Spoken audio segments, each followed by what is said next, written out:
창세기 38장 1절에서 11절까지입니다. 저와 여러분이 한 절씩 교독하겠습니다. 그 후에 유다가 자기 형제들로부터 떠나 내려가서 아둘람 사람 히라와 가까이 가니라.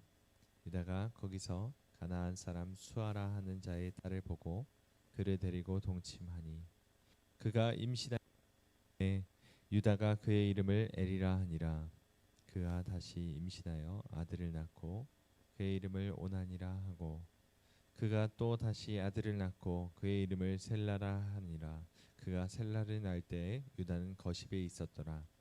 유다가 장자 엘을 위하여 아내를 데려오니 그의 이름은 다말이더라. 유다의 장자 엘이 여호와가 보시기에 악함으로 여호와께서 그를 죽이신지라. 유다가 오난에게 이르되 내 형수에게로 들어가서 남편의 아우된 본분을 행하여 내 형을 위하여 씨가 있게 하라. 오난이 그 씨가 자기 것이 되지 않을 줄 알므로 형수에게 들어갔을 때에 그의 형에게 씨를 주지 아니하려고 땅에 설정하매 그 일이 여호와가 보시기에 악함으로 여호와께서 그도 죽이시니. 함께 읽겠습니다. 유다가 그의 며느리 다말에게 이르되 수절하고 내 아버지 집에 있어 내 아들 셀라가 장성하기를 기다리라 하니 셀라도 그 형들같이 죽을까 염려함이라. 다말이 가서 그의 아버지 집에 있으니라. 아멘. 하나님을 떠난 인생은 비참해집니다. 오늘 본문의 한 줄 요약과도 같은 내용이죠. 유다는 어떤 사람이었냐 하면 하나님을 경외하는 부모 밑에서 자라난 사람입니다. 그러니까 오늘날로 말하면 모태신앙인 사람이죠. 하지만 하나님을 이 부모와 상관없이 하나님을 직접적으로 만나거나 경험하지 못했던 그런 사람이기도 합니다. 요셉을 파는 일에 주동했던 사람이기도 하죠. 이것 때문에 요셉이 죽지는 않게 된 것은 사실이지만 요셉이 죽었다고 생각한 이 아버지 야곱이 큰 슬픔으로 위로받기를 거절하고 여러 날을 괴로워하니까 견디기가 힘들었던 것 같습니다. 그래서 결국 1절을 보면은 아버지의 곁을 떠났다라고 말합니다. 형제의 곁을 떠나게 되죠. 그렇게 하나님을 떠나서 유다가 만나는 인물들이 1절, 2절에서 계속해서 등장을 하는데 이 인물들의 이름이 마치 이 철로 역정에 나오는 사람들의 인물처럼 상징적인 이름들이 등장합니다. 여러분들도 철로 역정에 대해서 아시겠지만 크리스천, 믿음, 거만, 나태 이런 식으로 그 사람의 진짜 이름은 아니지만 그 사람의 됨됨이를, 그 사람의 성정을 상징하는 이름이 계속해서 등장하는 것처럼 오늘 이 본문 말씀에 등장하는 이름들 역시도 마찬가지입니다. 1절을 먼저 보시면 아둘람 사람 히라라는 사람이 나오는데 이 사람과 유다가 어울렸다라고 나오고 있습니다. 근데 이 히라라는 이름의 뜻이 고귀함이란 뜻이 있고요.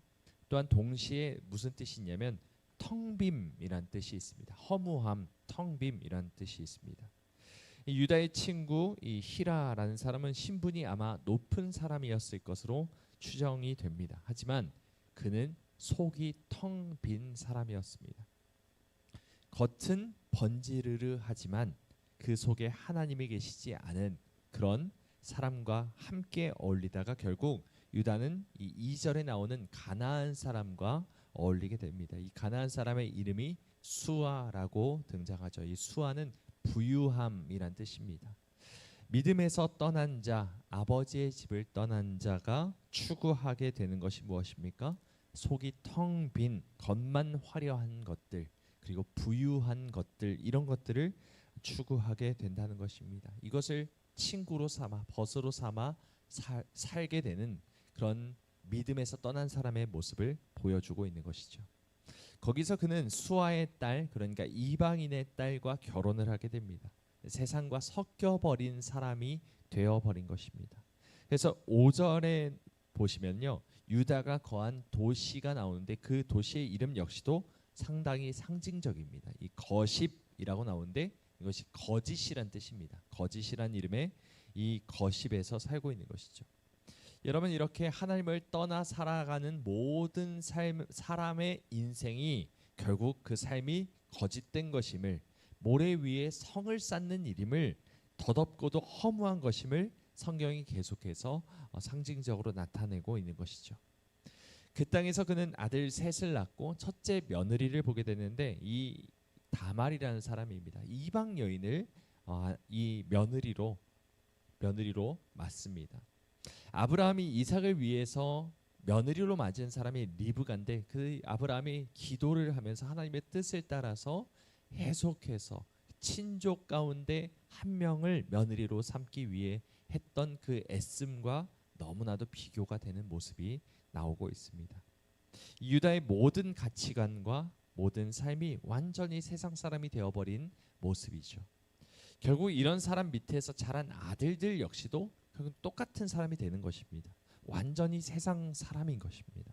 그래서 결국에는 엘과 오난이라는 첫째, 둘째 아들이 하나님이 보시기에 악하여서 하나님이 그들을 쳐서 죽이시는 장면이 오늘 본문에 나옵니다.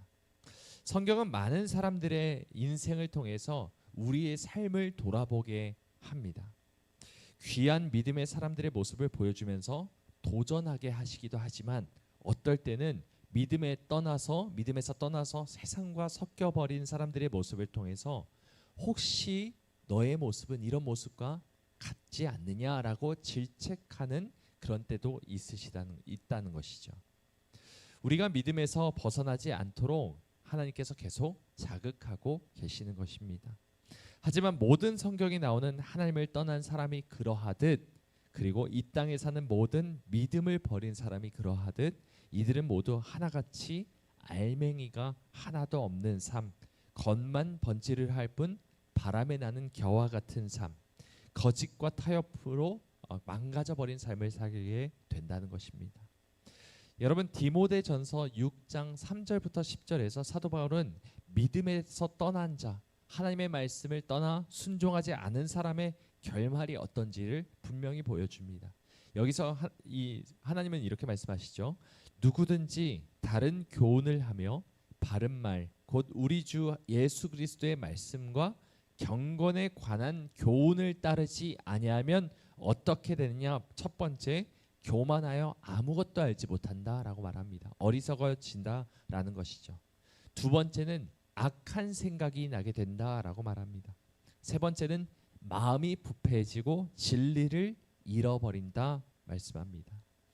결국 우리의 지각이 어두워지고 하나님의 말씀을 깨닫지 못하고 무엇도 알지 못하는 어리석은 상태가 되어버린다고 말하고 있습니다.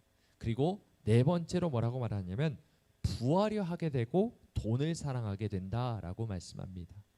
또한 다섯 번째로 시험과 올무에 빠지게 되고, 여섯 번째는 어리석고 해로운 욕심에 떨어지게 된다. 결국 미혹을 받아 믿음에서 떠나고 많은 근심으로 스스로를 찌르게 된다라는 그 결말을 말하고 있습니다. 유다의 모습과 똑같은 모습을 말하고 있는 것이죠. 여러분, 우리에게는 이러한 모습이 없는지를 돌아보길 원합니다. 하나님을 떠나, 진리에서 떠나 하나님의 말씀을 순종하지 않는 사람의 결말은 결국 지각이 어두워지고 헛된 영광을 취하게 되고 돈을 사랑하게 되고 부유하려 하게 되고, 결국에는 자신의 모든 삶이, 그 선택이 자신을 찌르게 된다라고 말하고 있는 것입니다.